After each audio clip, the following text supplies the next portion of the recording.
démocratisé, on a dit. Comment ça t'est venu, toi? Tu as fait d'abord de l'athlé en courant, la marche c'est pas venu directement, j'imagine? Ouais, j'ai fait de l'athlé en courant, mais j'ai touché, moi, beaucoup de sports, pendant toute ma jeunesse, adolescence. Mais j'aimais quand même plutôt les efforts, on va dire, un peu individuels, quoi. Le fait de se retrouver un peu seul face à un effort et plutôt un effort d'endurance. Quel est le plus beau moment de ta carrière? C'est un record? C'est un championnat du monde? Quand j'ai battu le record du monde sur route avec mon 3e titre de champion d'Europe à Zurich, où ça a été vraiment une très grande bagarre avec le russe Alexander Rizov. En 2011, justement, tu l'évoquais tout à l'heure, j'ai également le record du monde du 50 000 mètres sur piste. Encore valable, hein? Donc encore valable, tout comme le record du monde du 50 km sur route. Quel sacrifice peux-tu nous dire d'être athlète de haut niveau au quotidien? Ça demande pas mal de rigueur, d'organisation. Est-ce que tu peux nous parler un peu de ça? J'ai passé des moments vraiment longs, assez seul, donc c'est des moments où il y a des hauts et des bas, donc il faut être vraiment résilient, travailler une planification sur l'année pour essayer d'arriver en forme sur une compétition, parce qu'on va être jugé sur une compétition qui est le grand championnat. Malheureusement, on n'a pas le droit de se louper le jour du grand championnat. De l'écoute également, savoir écouter son corps, écouter également ses proches, qui sont capables de t'apporter également des conseils.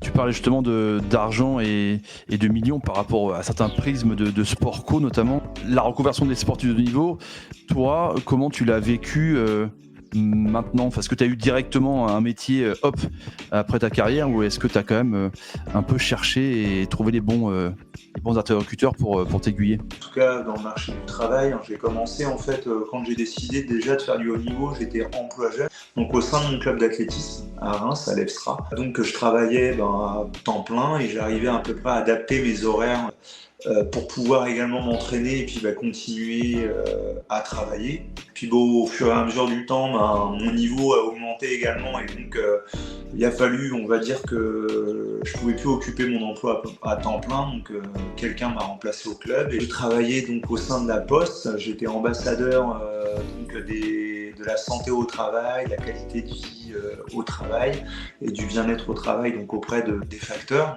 J'ai eu une opportunité, donc j'étais en partenariat à l'époque avec Newfield qui était une marque de marche qui appartenait au groupe Decathlon. Et donc moi j'ai apporté, on va dire, toute ma connaissance du milieu olympique et paralympique et accompagné, on va dire, un team de 33 athlètes. J'imagine, donc toi, tu as eu cette chance justement, ou cette lucidité de préparer, on va dire, ton avenir.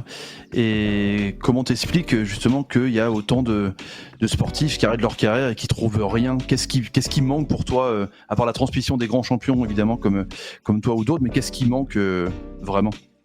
Je pense que tout dépend en fait à quel âge on commence, comment on est accompagné. Donc sur un sport plutôt précoce comme la natation, la gym, même le tennis de table, on est tout de suite accompagné par des structures de très jeunes. Donc on te demande bien sûr de faire du haut niveau, mais il y a aussi un accompagnement éducatif et socio-professionnel pour te faire prendre en compte que derrière en fait il y a le sport de haut niveau, mais il va s'arrêter très tôt. Je pense dans des sports précoces, et il faut que tu penses très vite en fait à savoir ce que tu veux faire après. On n'arrive pas à s'organiser où on donne tout, on va dire, on donne tout pour son projet professionnel et son projet sportif. Donc on passe 95% de son temps à tout donner pour essayer d'aller chercher le Graal qu'on s'est fixé.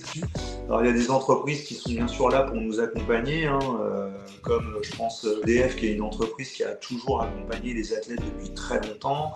Je pense qu'on a quelque chose à faire en tout cas dans l'accompagnement et pas laisser les personnes au bord de la route à la fin de leur carrière, mais même sur le financier, pour pas se cacher, 1 200 €, c'est le revenu moyen d'un sportif après sa carrière, donc c'est à peine le SMIC. 60% ne possèdent pas le bac, 80% traversent une phase de dépression à la fin de leur parcours sportif. C'est juste fou quand tu entends des chiffres comme ça.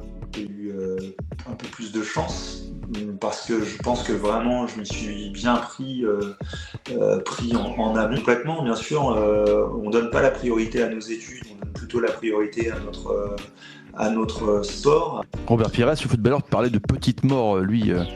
carrément après sa carrière, quoi. Des dépressions, ça existe depuis très longtemps dans le sport. Après, complètement, c'est un mot qu'on peut employer, mais même des fois durant la carrière, hein, on n'allait pas bien, etc. Donc maintenant, voilà, les langues se délient, c'est très bien. Il faut mettre également des moyens pour accompagner les athlètes sur l'arrêt de leur carrière, forcément, et puis sur l'après, quoi. En termes de soft skills, la discipline de marche athlétique, c'est quoi? Qu'est-ce que pourrait apporter un marcheur justement à une entreprise? L'écoute, il y a la résilience, parce que tu t'accroches forcément à beaucoup de choses, également être solidaire, mais également être dans le partage, ne pas non plus tirer la couverture à soi, mais essayer que tout le monde en fait soit acteur du projet, donc tout ça, de la transmission. Pour terminer, Johan, aurais-tu un message à donner aux jeunes athlètes qui souhaitent embrasser une carrière de sportif de niveau? Parce que, mine de rien, maintenant, avec tout ce qu'on parle, ça fait peur, le sacrifice, même les finances, qu'on n'est pas tous footballeurs ou basketteurs de haut niveau. Qu'est-ce que tu dirais à un jeune qui veut débuter le sport, outre la marche athlétique, mais n'importe quel sport? Ouais, de croire cette petite lumière en fait qui a fait que tu as eu envie de t'investir. En tout cas pour moi, je pense que l'investissement, il peut pas se faire à moitié, ça c'est sûr. L'investissement, il se fait à 100% quand tu fais du sport de haut niveau.